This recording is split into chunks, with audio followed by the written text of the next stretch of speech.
महिलांनी हळदी कुंकूचे कार्यक्रम जोपासून आपली संस्कृती जपली पाहिजे, असे आवाहन कौटुंबिक न्यायालयाच्या न्यायमूर्ती सौ स्मिता घारगे यांनी केले.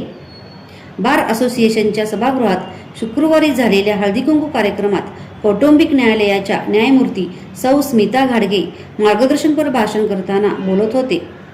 त्याचप्रमाणे ज्येष्ठ वकील अलका मोरे यांनीही जुन्या परंपरा कायम ठेवण्यासाठी हळदी कुंकू कार्यक्रम करणे गरजेचे असल्याचे मत आपल्या भाषणातून व्यक्त केले.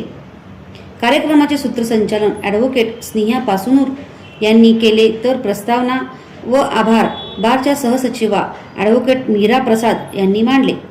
यावेळी बार असोसिएशनचे महिला पदाधिकारी आणि महिला वकील वर्ग मोठ्या संख्येने उपस्थित होता.